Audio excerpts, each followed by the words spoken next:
talk about the Washington football team, who I thought, again, just demolished this free agency. I thought Washington just absolutely dominated this free agency. And let's go through who they signed, because there's some big names here that they just killed it with.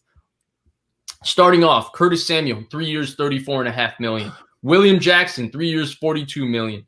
David Mayo, former 49er, excellent special teamer, 1-year contract. Lamar Miller, maybe as a backup for Antonio Gibson, 1-year contract. Tyler Larson as a center for a 1-year contract, and then they got Fitzmagic, who could possibly be Fitztragic for them next year for 1 year's $10 million.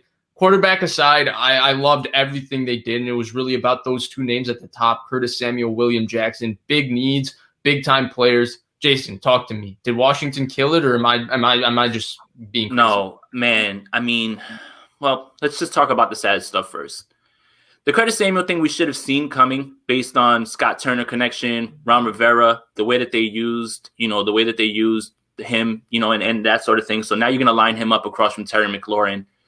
God help your cornerbacks. Okay. Now you are in trouble now, because Terry McLaurin was already doing things with people who weren't getting him the ball properly. Fitzpatrick can turn into Fitztragic. Man, I think he played amazing last year. He might be the best quarterback they've had there since Kirk at this point, and William Jackson is incredible. That defense, the Washington defense, they run so much of what the 49ers do, a lot of quarters, and the way that they design their blitzes and stuff. So it's really easy to see where they're going. They're young. Ron Rivera is going to have them coached up. Honestly, Washington nailed it, man. They knocked it out of the park, honestly, on this one. And you know what? For everything that's been said about Fitz, let's say he does turn into Fitztragic again.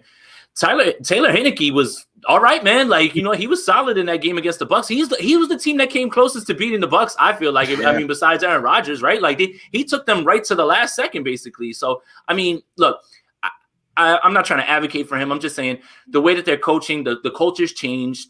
And now you're talking about all these guys around that you're going to have a tough time defending these guys. Antonio Gibson is really good. J.D. McKissick is still there, who, converted wide receiver, running back. If you guys didn't know, like they mention it every single game that he's on. But yeah, I really, you know what? People get mad at me for this, but I think they're going to win the NFC East, and I don't really see Dallas stopping them. I have a hard time thinking that anybody's going to stop them from winning the East at this point. Yeah, Blake? Yeah, I'm definitely I'm all with you on that. I think William Jackson's situation is kind of the most interesting. He went from not the best Bengals defense, like talent supporting around him, and now he's got the Washington defensive line pass rushing. That'll help him a ton. And then me and Vish, we already did a video saying why Samuel should go to the football team, just talking about the scheme fit there and why they need an explosive guy, someone who can, make something after the catch, create something out of nothing. He's exactly that. I mean, whether you give him those touch passes, the jet sweeps, kind of use him like Debo in a way with moving him around. That'll be interesting. And then he reunites with Ron Rivera, which is good for him too. And then, I don't know too much about David Mayo. Is he a good special teamer, you guys said, Vish? Yeah, he is a good special teamer. Okay. So, yeah, that's that. And then I honestly like the Fitzmagic. I know he will obviously – he's the most volatile player maybe in the history of the league. He'll look like Carson Palmer or a gunslinger, and then other times he'll look like he's – Jameis Winston. So he's fun to watch, and he'll make them entertaining. And it's nice that McLaurin has someone who can actually push the ball down the field.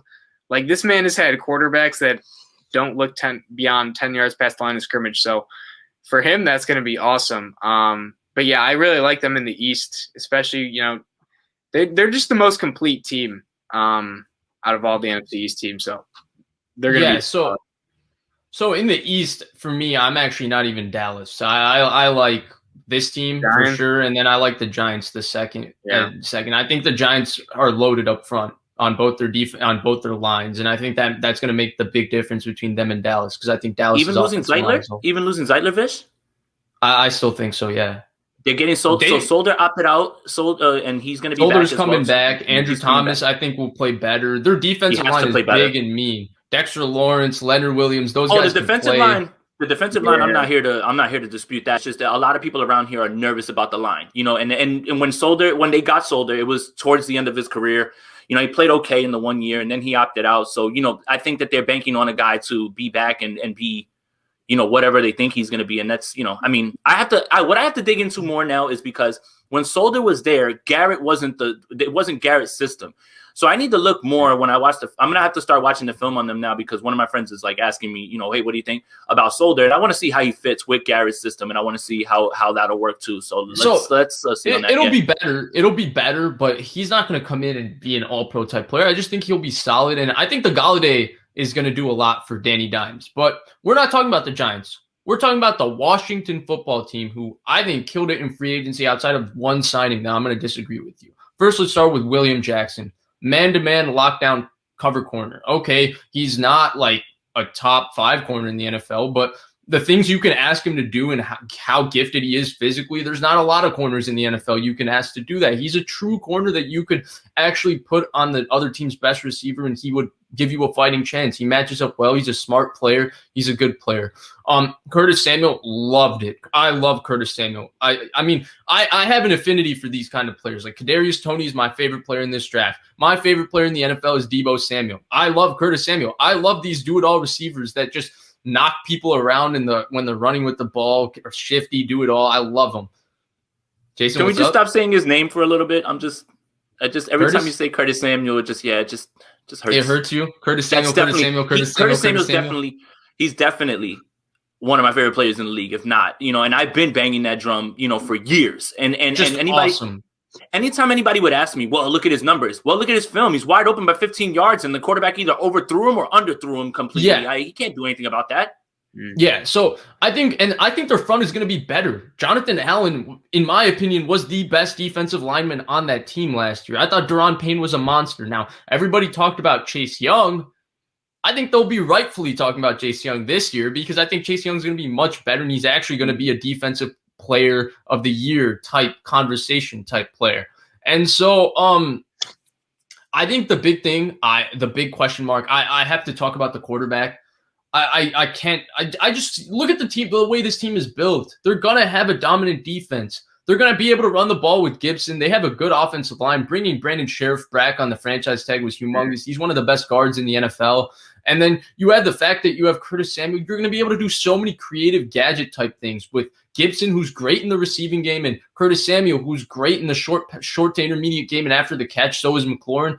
You don't need a quarterback like Ryan Fitzpatrick, who you don't know if he's going to turn the football over every single drive.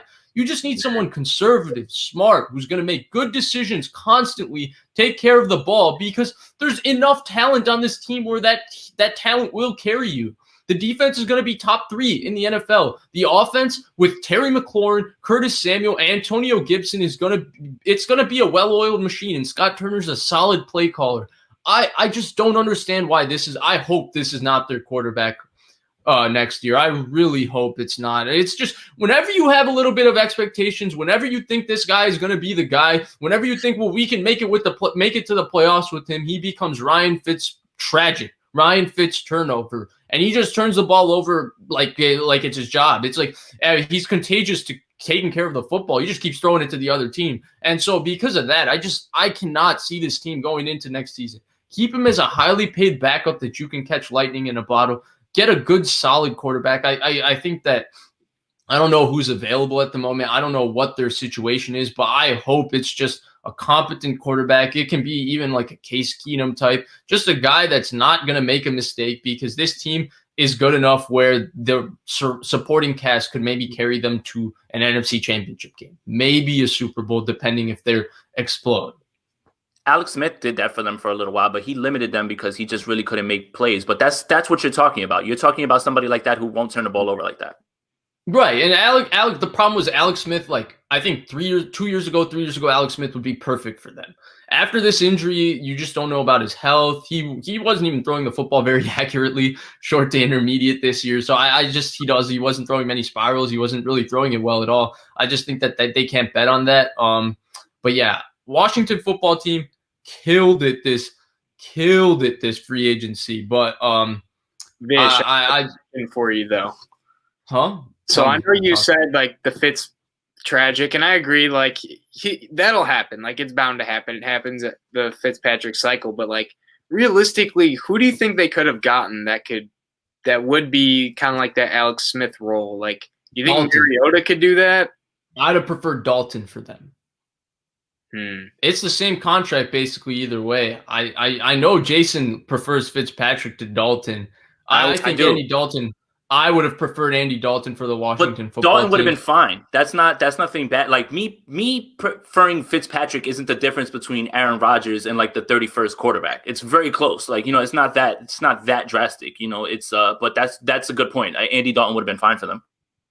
I would have preferred Dalton. I mean, we're picking at small things, though, here. Ultimately, Washington killed it this free agency. When you get William Jackson and Curtis Samuel, hell yeah, you killed it this free agency. And I thought both their contracts were actually not bad at all. Very reasonable. Yeah, so, I mean, yeah, Washington absolutely killed this free agency.